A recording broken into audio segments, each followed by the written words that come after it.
turn my mic on. That'll definitely help. So firstly, I and the panel want to start by acknowledging the traditional elders of the land on which we meet today, and in particular recognise that copyright is about sharing knowledge, and that's something that First Peoples have been doing the world round for 100,000 years. Also, if Tony's suggestion that the session after lunch is the graveyard shift, we'd like you to think of this session as the gin and tonic shift. Or, well, actually, this is just water up the front, but rather that we're going to take this as a fairly kind of casual session.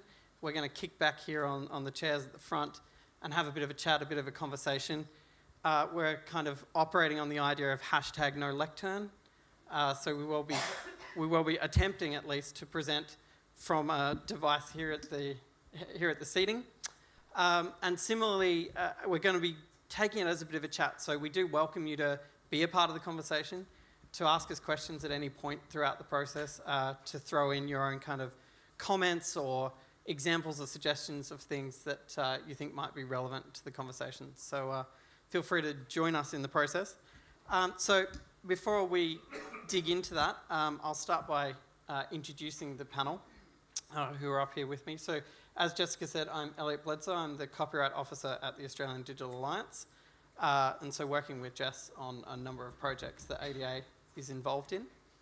And so joining me is Paula Bray, who is the DX Lab Leader at the State Library of New South Wales. And Johnny Roses, who is the Policy and Public Affairs Lawyer at the Interactive Games and Entertainment Association. And Seb Chan, who is the Chief Experience Officer at the Australian Centre for the Moving Image. So kind of carrying through some of the themes that we've been hearing about today, and in particular that we heard through Kylie and Jess's presentation and the report that they've just recently released, I want to start by having a bit of a discussion around the idea of risk in grey areas. So in particular, I'm interested in the panel talking about some of the stuff that they see, that they experience, that their members see and experience, that is maybe what we might think of as a risky or grey area, but doesn't mean that the thing that's being created isn't worthwhile. So we might start there. Who wants to kick us off? Sure. So I'm at the Australian Centre for the Moving Image in Melbourne. And I guess we're the National Museum of Film, TV and Video Games. And being the National Museum of those media, we're also the National Museum of all the things that are definitely all still in copyright.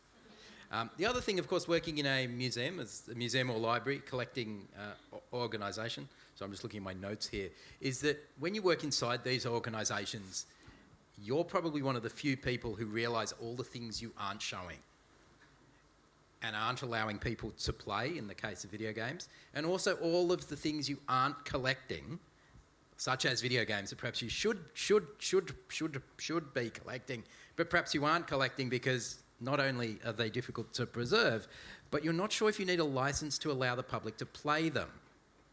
Or you're collecting a film, but you're not sure that that allows you to screen it in your cinemas without another license, which then places the burden of, should I collect this and should I then preserve this forever? I would perhaps say we should. And the funding crises across the cultural sector have made us more risk averse, probably at a time where the very society we are in and the governments that fund us need us to be bolder, to innovate, to come up with new ways of creating revenue and creating public value. And I think here of listening to some of the talks that this morning, I was reminded of the Living Archive project that Circus Oz did, which digitised and publicly made available the rehearsal recordings of Circus Oz for 30 years. And what was valuable for that project was actually using computer vision and machine learning to enable an analysis of how performing arts came together and when certain skits and acts actually became funny.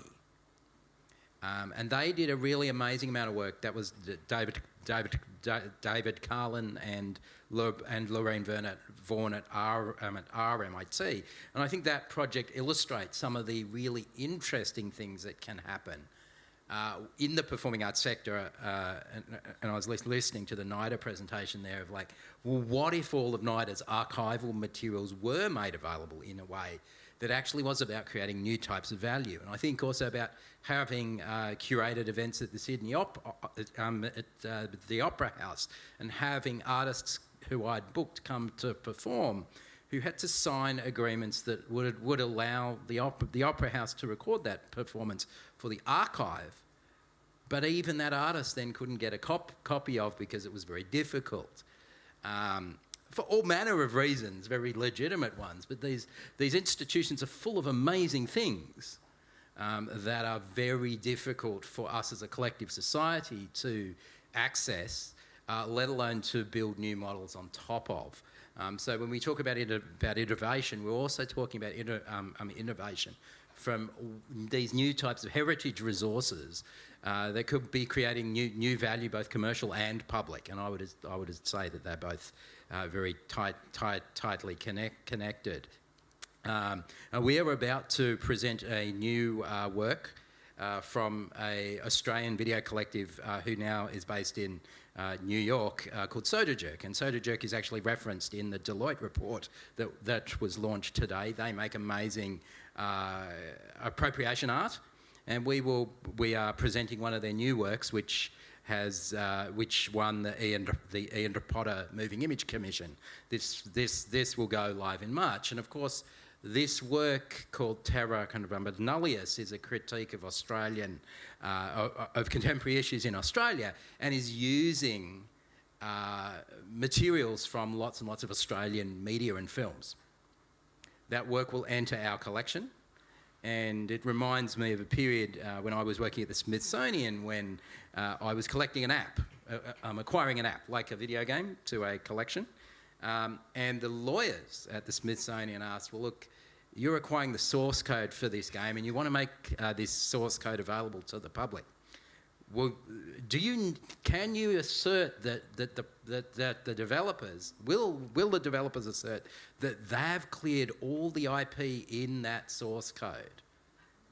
Because if you want to make that source code available and make that publicly available as the National Design Museum, that source code will need to have been cleared. Of course, we did make it available. Well, one of the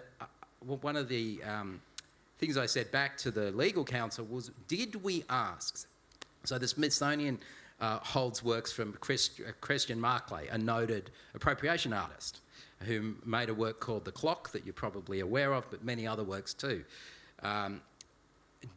Would we have asked Christian Marclay to have asserted that all of the clips that he had used in his work had been cleared before it was acquired?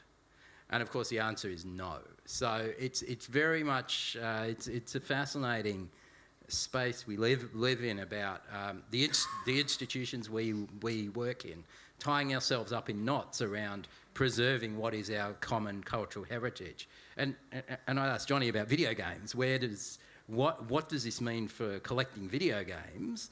And when do commercial works become public property when they enter institutions and thus leave the commercial market, or is there a hybrid sort of relationship there? I would love to answer that fully. I'd say some of my members wouldn't like that. Yeah. So yeah. I can't give a proper answer in that regard, but I will say at least that publishers in the games industry, they're becoming more and more flexible in terms of what people can do with their copyright work. And there are some games that I won't mention specific examples where publishers are actually very happy for their communities to mod their games, to add new content, to create new games in and of themselves with their very properties. And in fact, the reason why these games sell as well as they do is partly because of that, is because gamers that actually purchase these games, they know that they can add new content that's community made.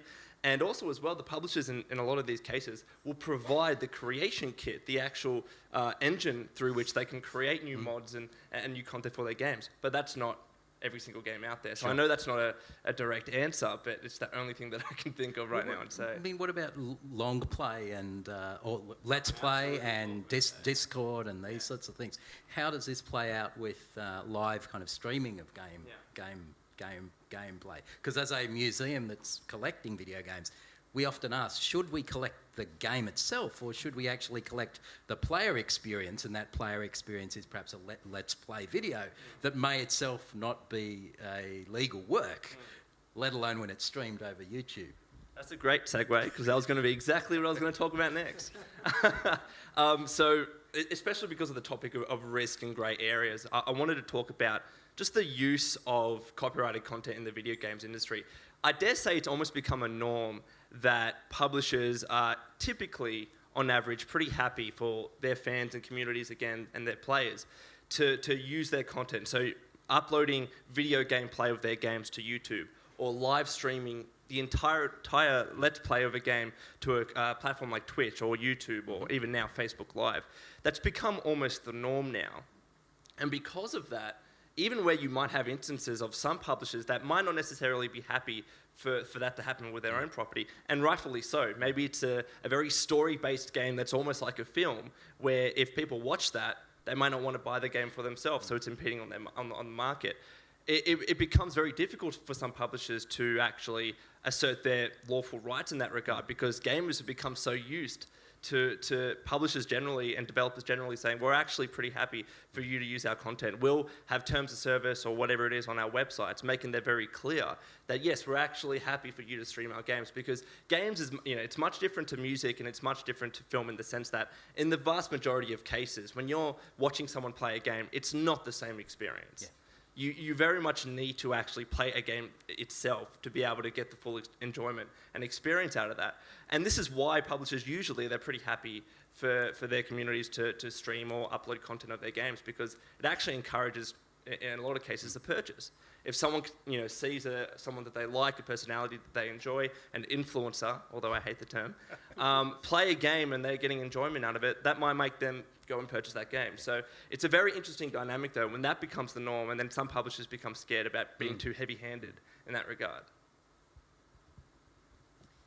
Yeah, so talking about risk, I run an innovation lab at the State Library of New South Wales, and our mission is really about making our collections, our data, available in really kind of new and challenging ways, looking at the latest and emerging technologies, and pushing some boundaries with design thinking and creativity, really. And it's not just my lab doing that work. We also have a sort of grants program where we invite a lot of creative technologists to come in to work with us to do the same thing.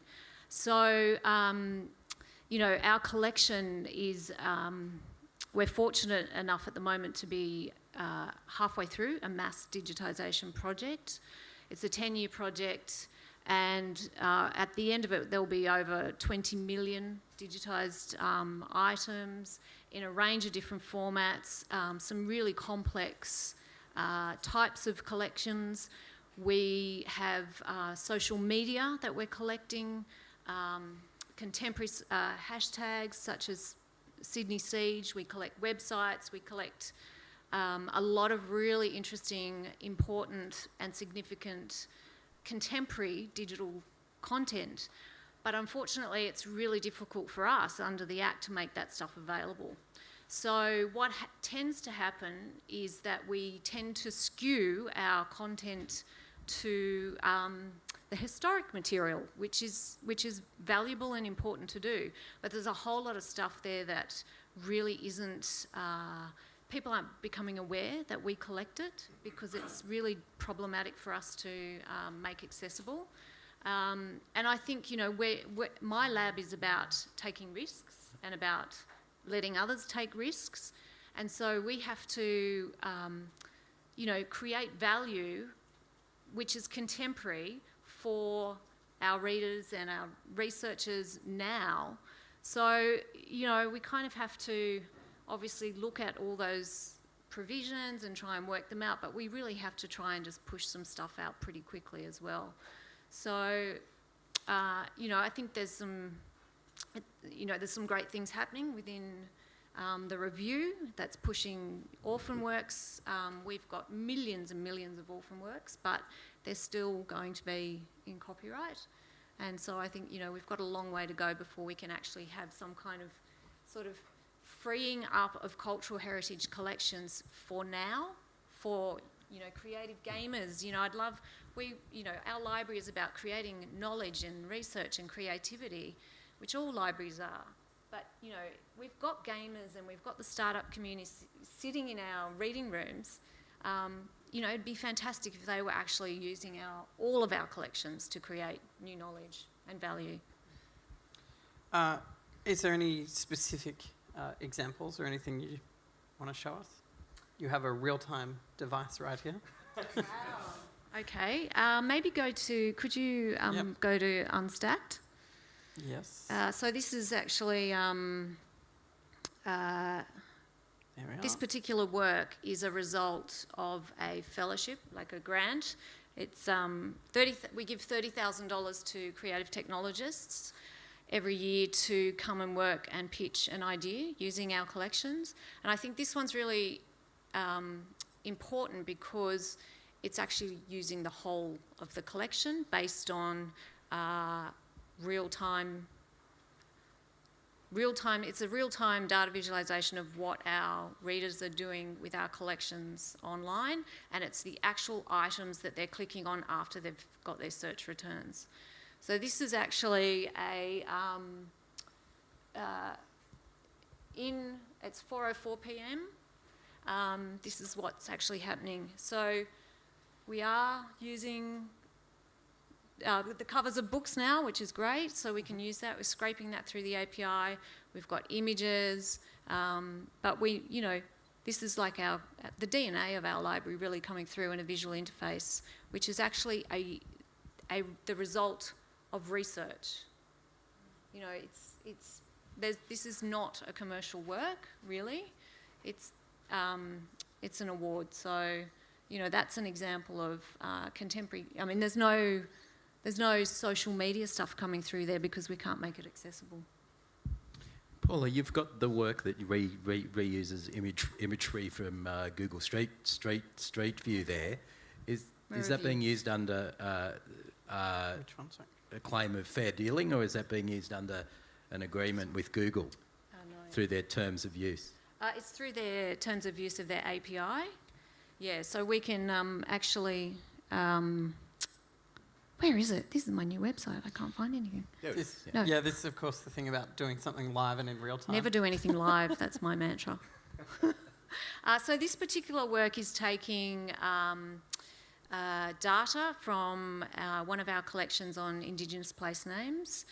The data was collected around 1890 for a number of years, mainly by sort of police. There were surveys and letters that were done. And what we wanted to do was bring this into a contemporary kind of setting, place, obviously. You go to Google, right? You use Google Maps. So we,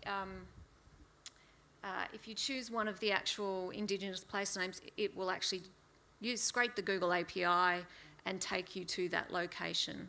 So that was captured by the Street View. So this is using a live feed. So if we think about the digital preservation of this as a work, we would need to capture and store those images, which would be potentially breaching the terms of service of the API, because the API will change over time. So as a library or as a museum, if we were to preserve this as a work, would we have to lean on fair dealing to be able to capture imagery, and that might breach terms of use, much as if we were to preserve World of Warcraft, that we may...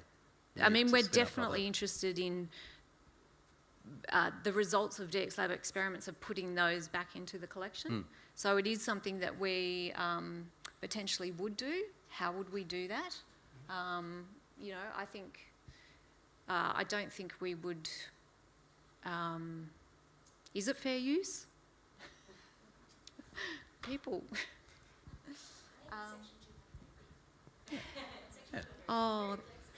it's, I don't want to go there.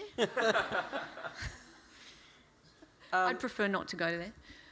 So thinking about the idea of contemporary work in collections, Seb, do you find similar sorts of experiences at the ACMI where a vast volume of the content that you're preserving is contemporary work? Yeah, I mean, we are preserving huge amounts of contemporary work, and I think some of the most interesting stuff. If you go to our ACMI Collections YouTube, you'll see about 300 to 400 videos that have been put up in the last 6 to 12 months. This has been done by our collections team. It's really amazing work, and it's really been about has come about through a mix of things: a new confidence around making digitised works available, but also through recontacting and renegotiating rights with rights holders. So a lot of the videos we have here, there are some home kind of movie collections from 1950s, 1960s, 1970s, where the families involved have been very happy for us in digitising the works to make these available. Not only available, but also with full permissions for third-party remix and use. And of course, third-party use is critical for us to be able to put it up onto YouTube. But you can see that once that scales up, the ability for us to trace donors to our collection works may have come into the collection when we were the State Film Centre going back to the late 1940s. These become quite hard to do. Yet the digitisation of these works is absolutely critical because we have a very short period of time before they decay physically. So it's kind of interesting, but the ability to make this work available has been really impressive, and now but that has come about by us needing to renegotiate, and that should always be the preference. But I think at a mass scale, we do need the ability to take a more confident approach, that we have a social contract with our communities, that our institutions have, that libraries and museums are trusted places that should be able to do things for the benefit of the community as a whole in a way that you might not allow a commercial organisation to do. And I think that there's an interesting social contract bit, and listening to speakers today, it does feel like much of our societies at the moment, the social contracts are broken down, and we've forgotten what we created these institutions to do for us, which was to preserve things. I think that distinction between kind of commercial and non-commercial players is an interesting one, and one that comes up time and time again. Johnny, I guess I'm interested, do you see those kinds of distinctions playing out in the video game experience?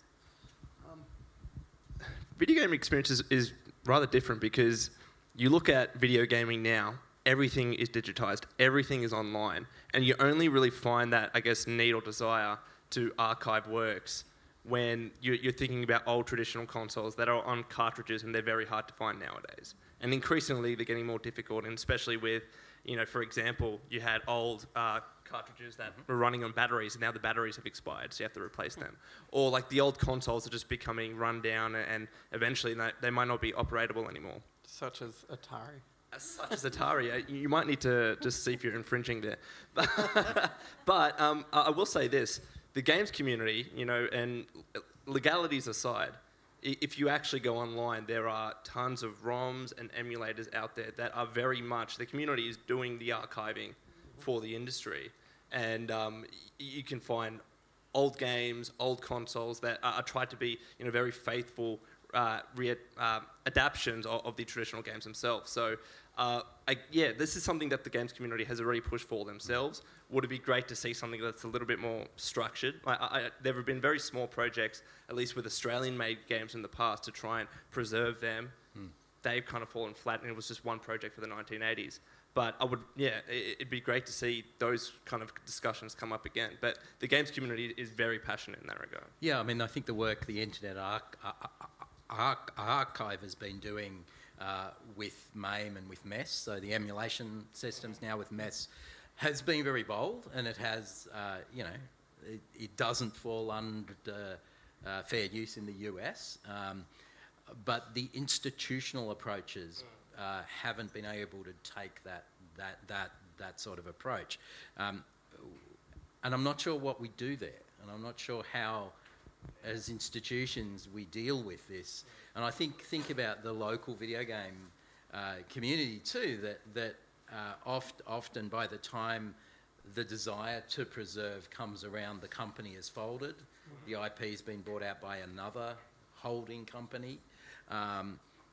And actually, what I guess we're curious about working in the space of working with makers as people are making games, to be thinking about how to preserve the assets so they are available going forward in, because these become great learning kind of tools for the future, and also shows the complexity of the design process behind making games. And in many cases, and quite unfortunately, games that have had their source code completely lost because they were on a hard drive somewhere that no one knows where it is anymore. And with video games, once you lose that source code, that's it. Like, you can't reverse engineer that. So those kinds of stories are quite unfortunate, where a game that many people might fondly remember is just lost to history. Yeah. That's actually a good segue into kind of my next question, which is about kind of thinking through these risky, these grey areas. What are some of the things that we might think about as kind of copyright law reform advocates working in this space? What are the kinds of things we might be able to look at or address to make some of this stuff less risky? I mean, I think for the cultural orgs, I think for the GLAMs, it's about clarity. For GLAMs, about what scope GLAM institutions have, not only to preserve but also present, and clarity that GLAMs are by nature non-commercial. Even if they charge for an exhibition, it is non-commercial because they're a purpose-based, not-for-profit. I think that's really important, because I think there is a big... we're uncertain in Australia in a way that an institution that might charge admission, such as MoMA in New York, isn't kind of certain about. And that ability to more clearly distinguish commercial from non-commercial within the bounds of GLAM would be helpful for the sector enormously. Hands up how many people agree with that. I thought there'd be a few. Yeah, I think, it is, we are places that are, our collections are collected for the people, not for commercial entity. It's for history, for, preserving our history and then presenting it and providing it back to you.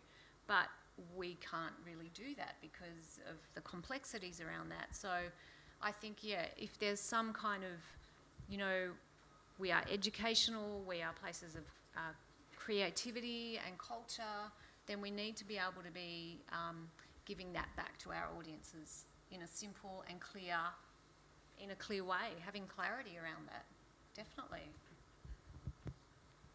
And how about you, Joe? It's tough to talk about it, again, because members' views differ, but I will say that the usual suspects of safe harbours, fair use, again, our members differ with their views on that, but potentially having a fair use in Australia, for instance, might make creators a little bit more comfortable, might make the communities a little bit more comfortable. But I will say that in the video games industry, I've personally seen publishers and developers kind of just, because they ultimately hold the ultimate rights when it comes to copyright, and they've seen the benefit and the actual positiveness of their communities using games and using content more freely in that regard, they've kind of just implicitly or explicitly given that permission. And that kind of culture of reuse and creation in the games industry, regardless of what the law is, it's just happened quite naturally. So would having fair use or expansion of safe harbours in Australia make a difference? Maybe, but it might just be the same. I'm conscious of time, so I'll ask you my final question, then we'll open to questions from the floor. But to borrow a developer's term, I've just made this a sandbox space. And so I'm giving Sam from the department his wish. We're getting rid of the whole copyright system as it exists. And I'm now letting you guys build the system from scratch now. What are you going to build?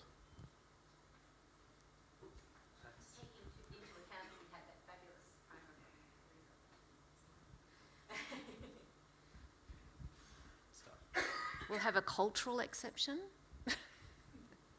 Oh, I think it's about a social contract. It's about asserting what the purpose of copyright is for and making that very clear and negotiating that in the context of what sort of society we want to have and whether everything is a commodity or there are exceptions to things being commodities and living wages. You know, really at the end of the day, this is not separable from the economic exchanges that we've been pulled into. Speaking personally, I will say, especially because in the games industry, technology changes so fast, platforms change so fast, it's just almost impossible, for example, speaking about fair use, for those kind of categories of review, satire, etc., to be adaptable to that. It's almost near impossible. So, like, the example was mentioned before about how it took, I don't know how many years for that VCR exception to come in. I mean, with video games, every single week, you know, there's new changes made to technology. There's a new product out, especially with VR, AR, MR, all of these buzzwords that you hear about. I mean, having a principles-based approach to copyright exceptions and fair use, personally, I think is the way to go. And if I was to build it from the ground up, that's the way that I'd go about it. Instead of having to take 10 years every time we need to think about a new exception or a new technology that we can't even conceive right now because, you know, that's just the way innovation goes. Yeah, I think, you know, what Delia was talking about before and how long it takes, you know, it's sort of like, well, we need to think about now as well, you know. Well, exactly. The VCR exception came in right in time for analog to be cool again, which is about the only use that it had. So now I'm going to extend the sandpit. So you guys are now all in the sandpit. So it's going out to the floor now. Any examples of things that you're doing that you think are a bit risky, a bit grey area? Similarly, what are some of the things that we might do to help address some of that risk now? And likewise, wiping the slate clean, what's your big vision for copyright?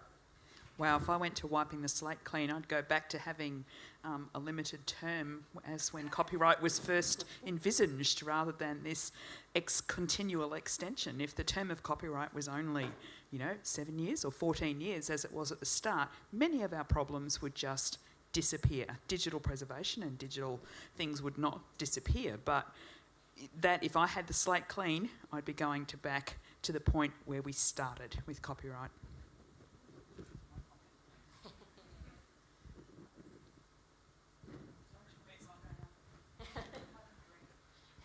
So founders copyright, that's definitely one of them on the list. Can I ask just a couple of general questions? On the point of emulation, so there's obviously the copyright issue of, source codes and things, but how are you finding the issue of, reverse engineering? Say, for example, we were to reverse engineer the PS4, however they do it, so we could run it on a PC and it'd be platform agnostic. Mm-hmm. How have you guys sort of approach that idea of, well, okay, there's copyright, but are we also, invalidating patents? Are we the wider kind of IP protections built into the physical hardware? Have you sort of had to address that yet, or is it still, because we're not breaking down PS4s yet, we're going back to emulate like the N64? And I will say the way that's been addressed is by video game companies opening up where their games are actually playable. So you mentioned the PS4. At home, I have it set up now where on my PS4 I can stream games to my PC through my home's network. The Xbox has a Play Anywhere program where when you purchase a game on the Xbox, it's also actually playable on a PC as well. There's been so many instances of games companies, understanding that people want to be able to play games wherever on different hardware, whether it's a PC, whether it's a tablet streaming device. And the games industry has seen those desires and needs of gamers and have opened up those new platforms and those new business models. So it's not like very much there's a concern about breaking TPMs and a PS4 being able to run homebrew games and stuff for free. That's definitely a legitimate concern. But when it comes to a gamer's desire to be able to play games on as many different platforms as possible, the games industry has just reacted to that and provided that. What Yeah, about I mean, lega- I what about guess- legacy systems? Yeah, this is what I was. Like I mean, PS2. Like The Yeah. PS4 though, I mean, if we think about even films now, if you have a film commissioned by Netflix or by Amazon, that doesn't exist as a film in a way that the NFSA or us could collect it.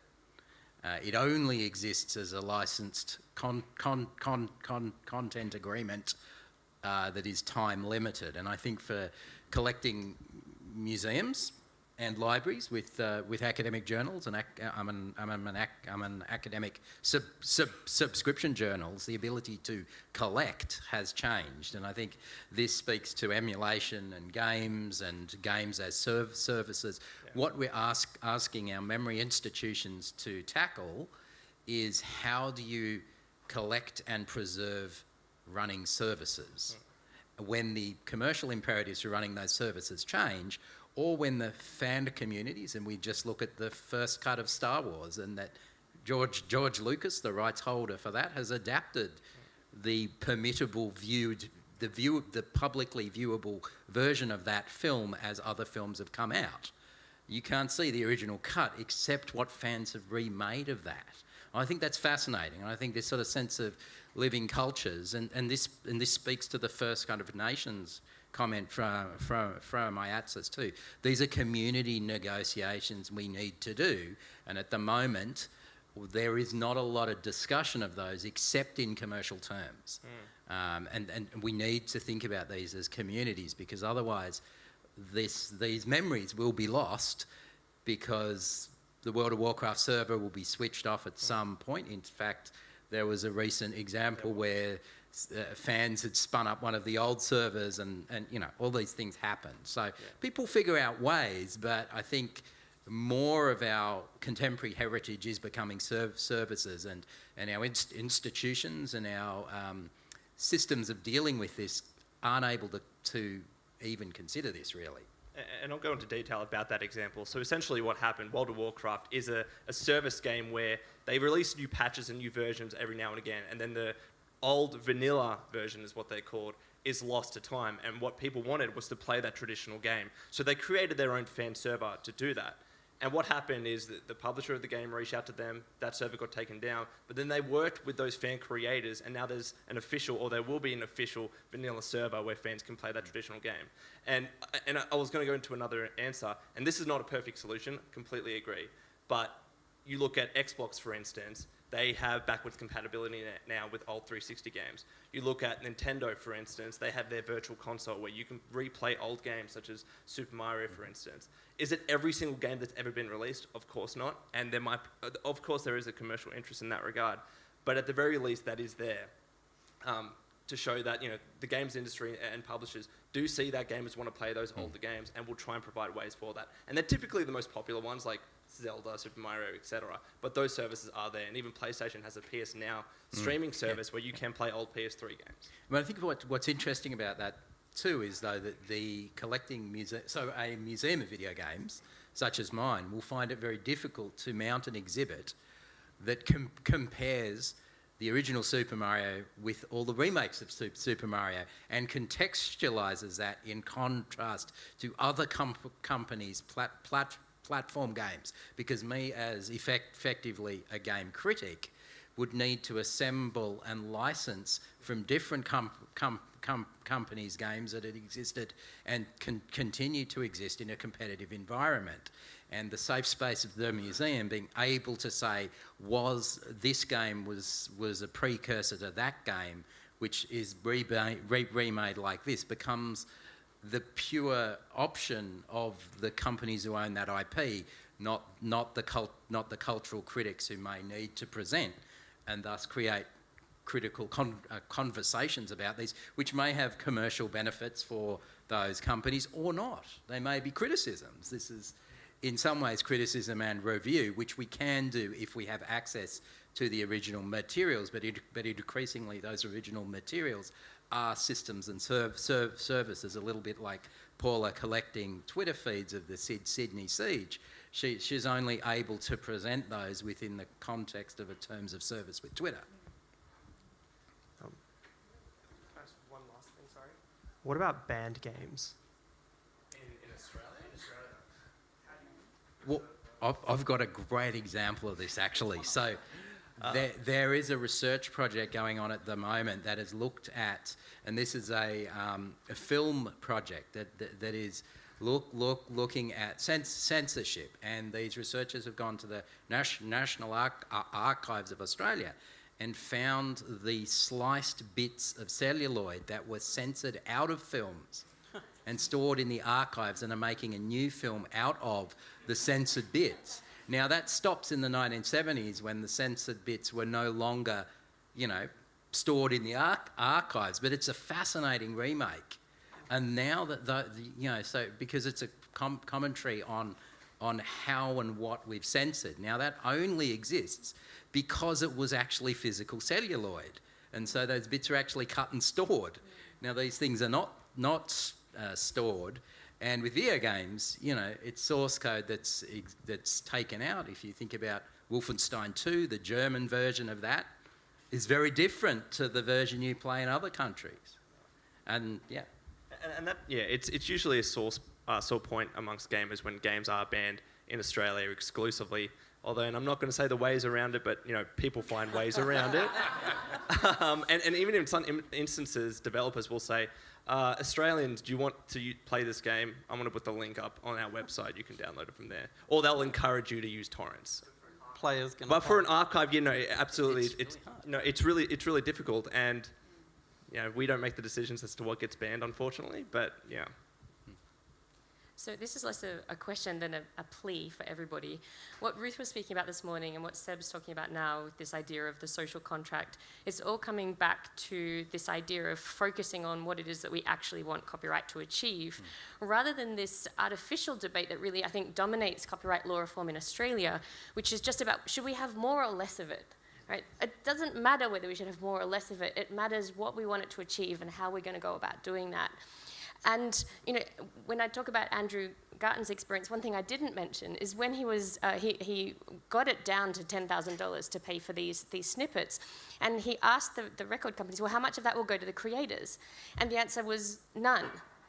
We don't have enough to pay them if we only charge you that $10,000, because that's just going to cover our administrative costs. And so if we break that down, so we've got a copyright law that stops this story from being told. It doesn't get the creators paid, and it doesn't really get the labels anywhere either, even if the money was paid, because that's just covering them having the lawyers that they need because of this really complex system. And this is where I really agree that it's so important that the people across the different spectrum on copyright debates do talk to each other meaningfully about what they actually want to achieve out of this, because copyright is not a zero-sum game. We have the ability to do better for lots of stakeholders, for everybody, instead of throwing away so much of this, if we only focus on what it is that we actually want it to achieve.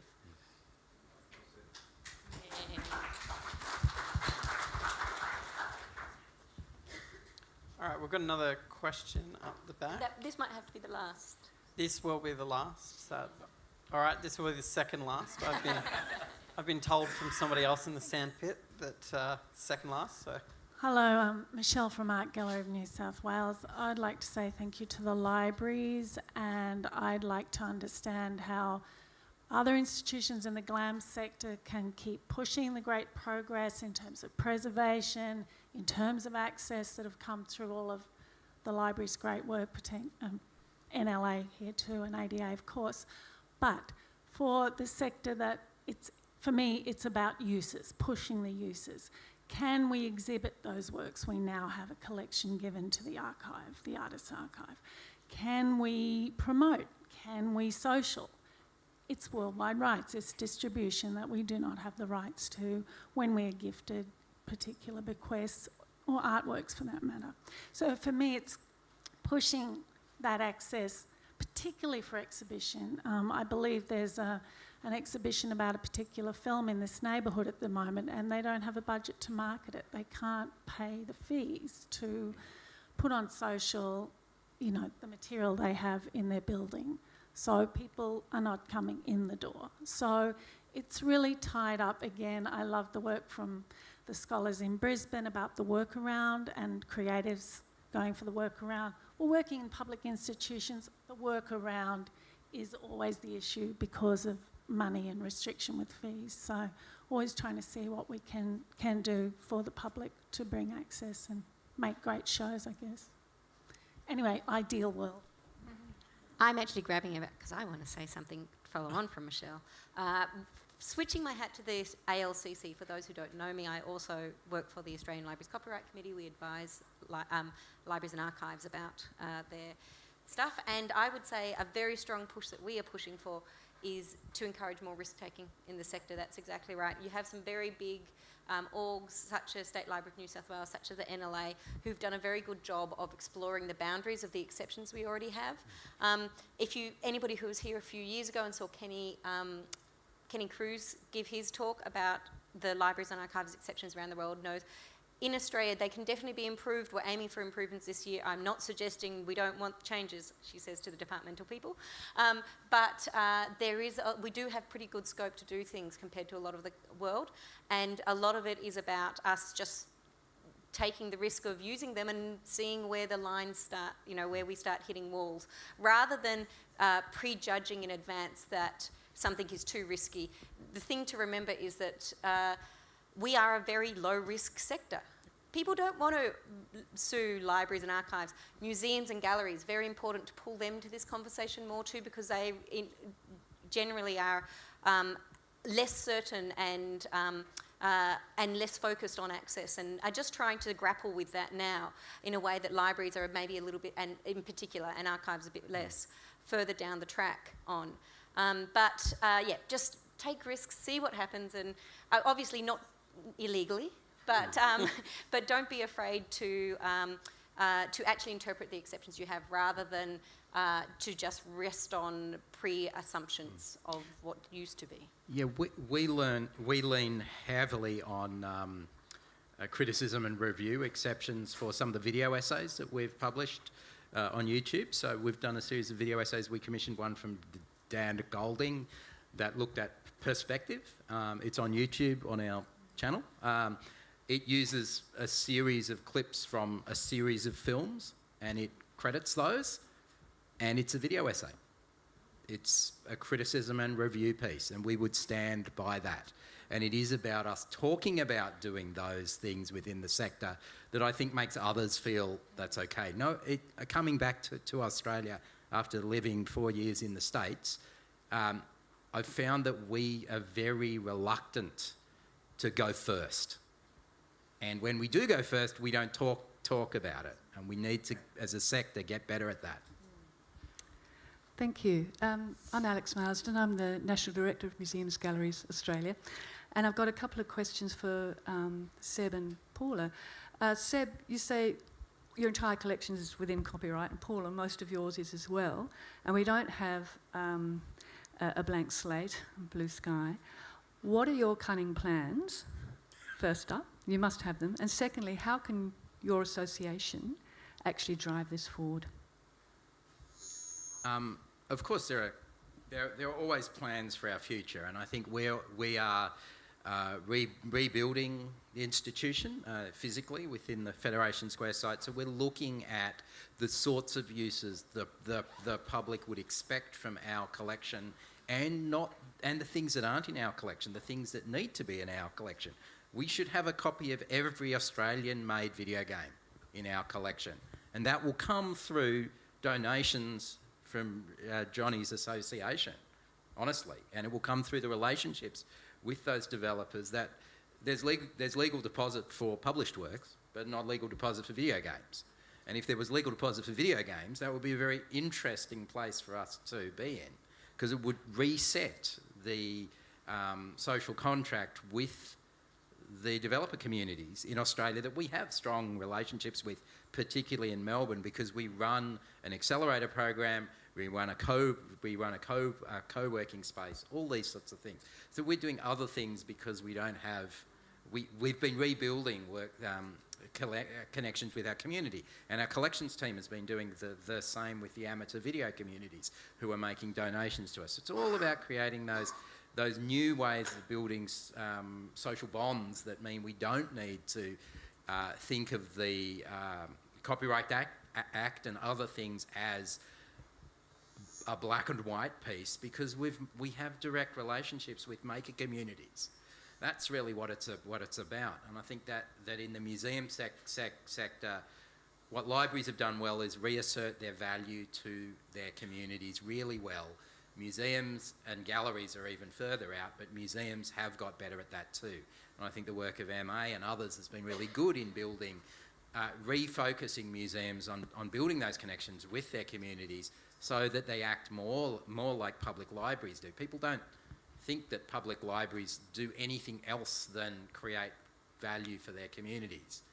Art galleries are perhaps further down that track and have more of a negotiation with their communities they need to do than the local historical society does, that already is part of that community. But the local historical society for video games, we're just beginning this relationship, right? Yeah, I mean, there's a lot of content in our collection that's out of copyright as well as in copyright. But I think, you know, our collections acquisition team are really actively looking at negotiating rights with acquisition holders, you know, and it's an education piece around everything that we produce in the DX lab. You know, we open source, you know, we push the code out, we write about the piece, we encourage use. And I think that, you know, in galleries, libraries and museums, there's that education piece. You know, don't just kind of immediately slap a copyright symbol on your teacher's notes. You know, like that's sort of something that it's very easy to do. You know, you can license things under CC, you can have these conversations. We're very actively looking at the rights around social media collecting and trying to resolve how we make that accessible. So it's not like we've gone, oh, we've collected it, but we'll figure it out one day on how it will be presentable. We're actually actively looking at, you know, the legal ramifications of that and working very hard behind the scenes at making that stuff available. Look, we could continue to hang out here in the sandpit all evening. Unfortunately, that is all the time that we have. So I'll hand back to Jess to close out the forum, but please join me in thanking Seb, Paula and Johnny. And we'll see you in the creative future.